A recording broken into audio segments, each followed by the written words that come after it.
여러분, 2026년 기초연금이 40만 원으로 오른다는 소식 들으셨습니까?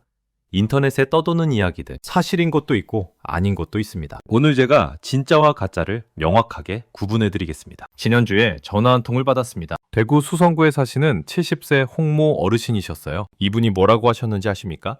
선생님, 인터넷에서 봤는데 내년에 기초연금 40만 원 준다면서요? 저 벌써 마음이 들떠서 손주들한테 용돈도 더 줄 수 있겠다. 이런 생각까지 했거든요. 그런데 갑자기 걱정이 되더라고요. 진짜요? 제가 뭐라고 대답해야 했겠습니까? 솔직하게 말씀드렸습니다. 아직 확정이 아닙니다. 계획은 있었지만 상황이 바뀌었습니다. 이분이 얼마나 실망하셨겠습니까? 여러분, 지금 인터넷에는 기초연금에 대한 온갖 정보가 떠돌아다닙니다. 2026년 40만 원 확정이라는 글도 있고 선정 기준액이 240만 원으로 올라간다는 글도 있습니다. 그런데 이 중에서 뭐가 진짜고 뭐가 가짜인지 어르신들이 어떻게 구분하시겠습니까? 어렵습니다. 오늘 이 영상에서는 2025년 현재 시점에서 확실하게 알려진 것만 말씀드리겠습니다. 추측이 아닙니다. 확인된 사실만 전달해드리겠습니다. 그리고 여러분이 반드시 알아야 할 소득 인정의 계산의 핵심을 쉽게 풀어드리겠습니다. 이거 모르시면 기초연금 신청하셨다가 탈락하실 수 있습니다. 자, 먼저 현재 확정된 기준부터 정리해드리겠습니다. 2025년 기준입니다. 단독 가구는 월 소득 인정액이 228만 원 이하면 기초연금을 받을 수 있습니다. 부부 가구는 364만 8천 원 이하입니다. 기준연금액, 그러니까 최대로 받을 수 있는 금액은 단독 가구 기준 월 34만 2,510원입니다. 여기서 중요한 게 있습니다. 많은 분들이 기초연금은 65세만 넘으면 무조건 받는 줄 아십니다. 아닙니다.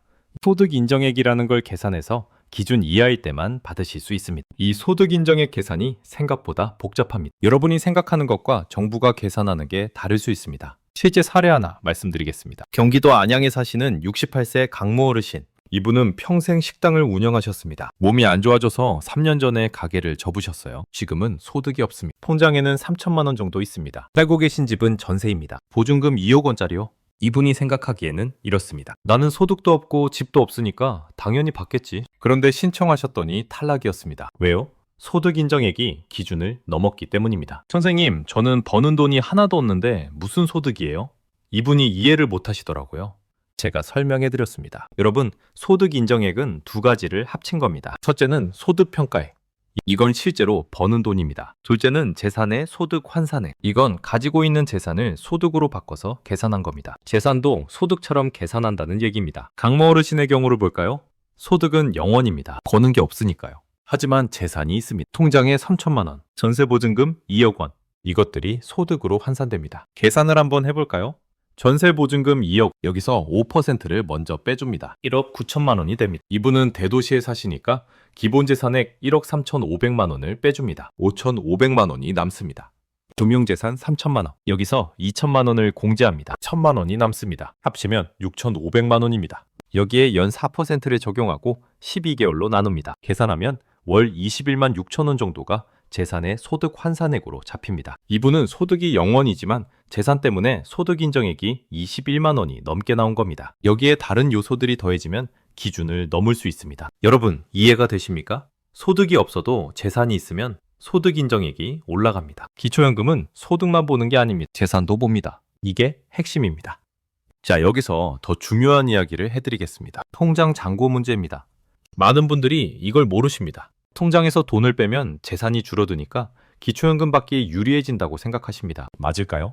상황에 따라 다릅니다. 보통예금, 저축예금, 자유예금 같은 수시 입출금 통장은 어떻게 계산되는지 아십니까? 조사 시점의 잔액이 아닙니다. 3개월 이내 평균 잔액입니다. 무슨 말이냐면요. 신청하기 전날 돈을 다 빼봤자 3개월 동안의 평균이 반영된다는 겁니다. 예를 들어 보겠습니다. 여러분, 통장에 5천만 원이 3개월 동안 있었습니다. 기초연금 신청하기 하루 전에 다 빼셨어요. 통장 잔고 0원입니다. 이제 금융재산 없으니까 괜찮겠지 생각하시죠? 아닙니다. 3개월 평균 잔액으로 계산하면 거의 5천만 원의 계산게 나옵니다. 하루 빼봤자 평균에는 별 영향이 없습니다. 서울 관악구에 사시는 72세 윤모 할아버지. 이분이 저한테 상담 오셨을 때 하신 말씀이 있습니다. 선생님, 저 통장에 돈 다 빼서 금고에 넣어뒀거든요. 이제 통장에 아무것도 없어요. 기초연금 받을 수 있겠죠? 제가 물었습니다. 언제 빼셨어요? 이틀 전이요? 그 전까지 얼마 있었어요? 4천만 원이요. 안타깝지만 말씀드렸습니다. 3개월 평균 잔액이 반영되실 수 있습니다. 이틀 전에 빼셨으면 평균에는 거의 영향이 없습니다. 이분이 얼마나 허탈해 하셨겠습니까? 알았으면 몇 달 전부터 조금씩 빼서 썼을 텐데 그러시더라고요. 여러분 명심하십시오. 통장 관리는 신청하기 직전에 해봤자 효과가 별로 없습니다. 최소 3개월 전부터 계획을 세우셔야 합니다. 물론 돈을 빼서 숨기라는 말씀이 아닙니다. 어차피 쓸 돈이 있으시다면 미리미리 쓰시는 게 낫다는 겁니다. 생활에 필요한 지출을 미루지 마시라는 겁니다. 자, 여기서 또 중요한 이야기입니다. 돈을 빼시면 그 돈이 어디 갔는지 설명하실 수 있어야 합니다. 갑자기 큰 금액이 사라지면 정부에서 어디 썼는지 확인할 수 있습니다. 소명을 못 하시면 그 돈이 아직 있는 것으로 간주될 수 있습니다. 전남 목포에 사시는 69세 임모 어르신 사례입니다. 이분이 2천만 원을 현금으로 찾으셨습니다. 조카 사업자금 빌려주신 거예요. 그런데 차용증을 안 쓰셨습니다. 그냥 가족이니까 믿고 주신 거죠. 기초연금 신청하셨는데 담당자가 물었습니다. 최근에 2천만 원 인출하셨는데 어디 쓰셨습니까? 이분이 조카한테 빌려줬다고 하셨습니다. 증빙이 있으십니까? 없습니다. 결과가 어떻게 됐을까요? 그 2천만 원이 금융재산에 포함됐습니다. 증빙이 없으니까 아직 가지고 있는 걸로 본 겁니다. 돈은 이미 조카한테 갔는데 계산에는 들어간 거예요. 여러분, 큰 돈이 오갈 때는 반드시 증빙을 남기세요. 병원비는 영수증, 경조사비는 청첩장이나 부고장, 가족한테 빌려주는 것도 차용증 쓰세요. 이거 귀찮다고 안 하시면 나중에 손해보실 수 있습니다. 자, 이제 보험 이야기를 해드리겠습니다. 보험 가지고 계신 분들 많으시죠? 그 보험이 여러분 발목을 잡을 수 있습니다. 어떻게요? 보험의 해약 환급금이 금융재산으로 잡힙니다. 무슨 말이냐면요. 여러분이 보험을 해약 안 하셨어도 지금 해약하면 받을 수 있는 금액, 그게 재산으로 계산됩니다. 보험회사에서 매달 보험료 꼬박꼬박 내고 그 보험의 해약 환급금이 얼마인지 아십니까? 모르시는 분들이 대부분입니다. 인천 남동구에 사시는 71세 배모 할머니. 이분이 15년 전에 저축성 보험을 가입하셨습니다. 매달 20만 원씩 넣으셨어요. 지금까지 쭉 유지하고 계셨습니다. 해약할 생각도 없으셨고 그냥 노후자금이라고 생각하셨어요. 기초연금 신청하셨는데 탈락이었습니다. 왜요? 그 보험의 해약 환급금이 4,800만 원이었습니다. 이게 금융재산으로 잡힌 겁니다. 이분이 저한테 뭐라고 하셨는지 아세요? 선생님, 저 그 보험 깰 생각도 없었어요. 그냥 놔두고 있었는데 그게 재산이라고요? 네, 재산입니다. 정부 눈에는 언제든 현금으로 바꿀 수 있는 자산이니까요. 여러분, 지금 당장 보험회사에 전화하세요. 제 보험 해약 환급금이 얼마입니까?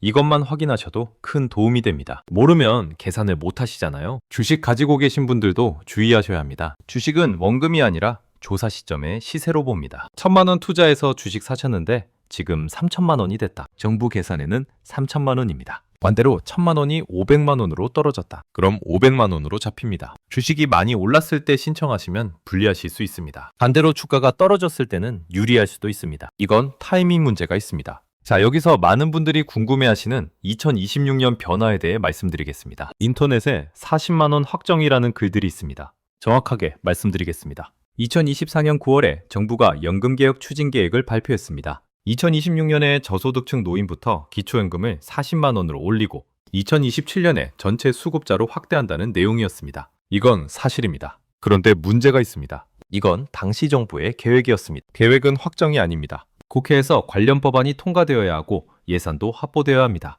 그리고 정권이 바뀌면 정책 방향도 바뀔 수 있습니다. 최근 상황을 보면 기초연금 40만 원 인상 관련 추가 예산 요청이 없었다는 뉴스도 나왔습니다. 정권 교체 이후 새 정부는 기초연금 인상보다 부부 감액제도 개선에 더 관심을 두고 있다는 이야기도 있습니다. 그래서 제가 드리고 싶은 말씀은 이겁니다. 2026년 40만 원을 확정된 것처럼 기대하시면 안 됩니다. 아직 유동적입니다. 물론 물가 상승률을 반영해서 금액이 조금 오르는 건 맞습니다. 2025년 34만 2,510원에서 2026년에는 35만 원 초반 정도로 예상됩니다. 하지만 40만 원이 될지는 두고 봐야 합니다. 확실한 건 이겁니다. 헌정 기준액은 매년 올라갑니다. 2025년 단독가구 기준 228만 원이었는데 2026년에는 더 올라갈 겁니다. 얼마나 올라갈지는 2026년 초에 발표됩니다. 여러분이 지금 해야 할 일은 확정되지 않은 정보에 일희일비하는 게 아닙니다. 본인의 소득 인정액을 정확하게 파악하시는 겁니다. 지금 기준으로 내가 받을 수 있는지 없는지부터 확인하셔야 합니다. 자, 지금부터는 실제로 확인하시는 방법을 알려드리겠습니다. 복지로 홈페이지에 들어가시면 기초연금 모의 계산기가 있습니다. 거기서 본인의 소득과 재산을 입력하시면 대략적인 소득 인정액이 나옵니다. 물론 모의 계산이라서 실제와 차이가 있을 수 있습니다. 하지만 대략적인 감은 잡으실 수 있습니다. 혼자 하시기 어려우시면 주민센터에 가세요. 복지 담당자분들이 계십니다. 기초연금 받을 수 있는지 상담해 주십니다. 전화로 먼저 예약하시고 가시는 게 좋습니다. 국민연금공단 지사에서도 상담받으실 수 있습니다. 국번 없이 1355번으로 전화하시면 됩니다. 자녀분들 도움받으실 수 있으시면 같이 가세요. 서류 준비도 도와드릴 수 있고 설명도 같이 들으시면 이해가 더 쉽습니다. 여러분, 지금까지 말씀드린 내용 정리해드리겠습니다. 소득 인정액은 소득 평가액과 재산의 소득 환산액을 합친 겁니다. 소득이 없어도 재산이 있으면 소득 인정액이 올라갑니다. 수시입출금 통장은 3개월 평균 잔액이 반영됩니다. 신청 직전에 빼봤자 효과가 별로 없습니다. 현금 인출하셨으면 사용처 증빙을 남기세요. 못하시면 그 돈이 아직 있는 것으로 간주될 수 있습니다. 보험 해약 환급금도 금융재산입니다. 지금 당장 확인하세요. 주식은 조사 시점 시세로 봅니다. 2026년 40만 원은 아직 확정이 아닙니다. 확정된 정보만 믿으세요. 저는 가끔 상담하면서 마음이 아플 때가 있습니다. 어르신들이 잘못된 정보를 믿고 기대하셨다가 실망하시는 모습을 볼 때요. 인터넷에 떠도는 정보 중에는 클릭을 유도하려고 과장하거나 확정되지 않은 걸 확정인 것처럼 쓰는 경우가 있습니다. 여러분, 기초연금은 여러분이 평생 세금 내고 성실하게 살아오신 것에 대한 당연한 권리입니다. 그 권리를 제대로 받으시려면 정확한 정보가 필요합니다. 틀린 정보에 속으시면 안 됩니다. 오늘 이 영상이 여러분께 조금이라도 도움이 되셨다면 좋겠습니다. 궁금하신 점 있으시면 댓글로 남겨주세요. 제가 아는 범위 내에서 답변 드리겠습니다. 어르신 여러분, 건강하시고 행복하십시오. 정확한 정보로 당당하게 기초연금 받으시길 바랍니다. 여러분의 노후는 여러분이 지켜야 합니다. 그리고 저도 여러분 곁에서 함께 하겠습니다.